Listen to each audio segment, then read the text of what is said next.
Bonjour fans de figurines, aujourd'hui j'ai une grande joie similaire à celle que j'ai eue en mai 90 lorsque j'ai découvert le personnage de Ghost Rider. C'est parce que je vous présente la figurine rétro Ghost Rider de Hasbro. Pourquoi rétro et pourquoi cette figurine-là plus qu'une autre?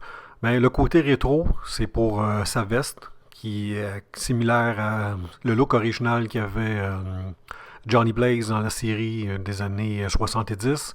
Avec le design rectangulaire sur la poitrine, le collet remonté. Et pourquoi cette figurine plus qu'une autre? Mais comme vous pouvez le voir, c'est la première fois qu'on a une figurine qui nous permet de faire la transformation entre Johnny Blaze et le Ghost Rider.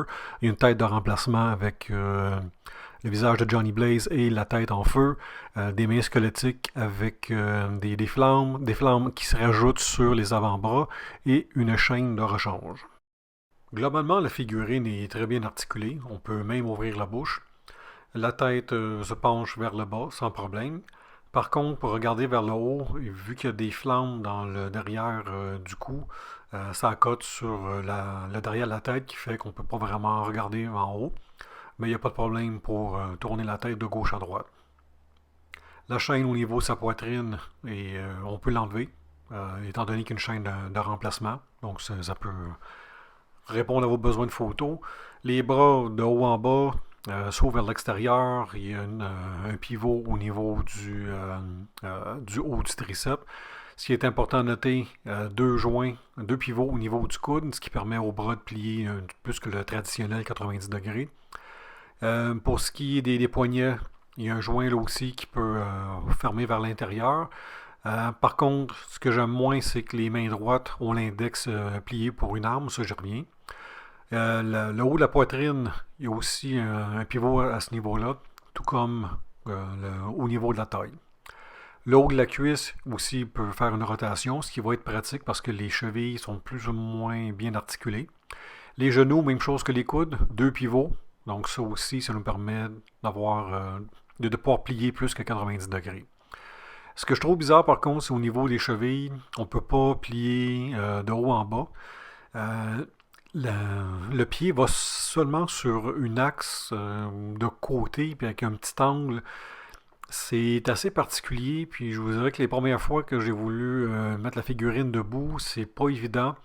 Donc, ce que je disais tantôt, le haut de la cuisse qui pivote, ça donne un bon coup de main. Le visage de Johnny Blaze en transformation est quand même très bien sculpté. J'aime beaucoup comment Hasbro a réussi à faire deux types de plastique différents, soit le plastique transparent pour les flammes et le plastique plein, que ce soit pour le visage de Johnny Blaze, pour les mains squelettiques ou même pour la chaîne. Il n'y a pas vraiment de transition visible, le travail est vraiment impeccable, très étonnant pour une figurine de ce prix-là. Au niveau des accessoires, les flammes sont faciles à enfiler, pas besoin d'enlever les mains. Puis ce que j'aime aussi, c'est que c'est pas juste un gros morceau de plastique de couleur unie. Il y a quand même un dégradé de couleur à l'intérieur, ce qui va avec les mains puis la tête. Donc c'est un beau complément. Puis la plus belle pièce, ben, c'est vraiment la chaîne. Comme je disais tantôt, on ne voit pas vraiment le lien entre les deux plastiques. Donc c'est vraiment un très très beau travail qui a été fait de la part de Hasbro.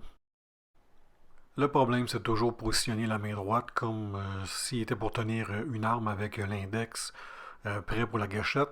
Dans le cas de la main squelettique, elle est beaucoup trop lâche. On a besoin de la chauffer pour la refermer. La main gantée, la prise est beaucoup meilleure. Puis dans ce cas-là, l'index me dérange un peu moins parce que Johnny Blaze avait un fusil.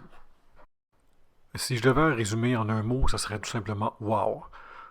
Wow pour le nombre d'articulations, wow pour le mélange des types de plastique transparents et puis solides, et puis wow de enfin pouvoir nous permettre de faire un Ghost Rider qui est en transformation.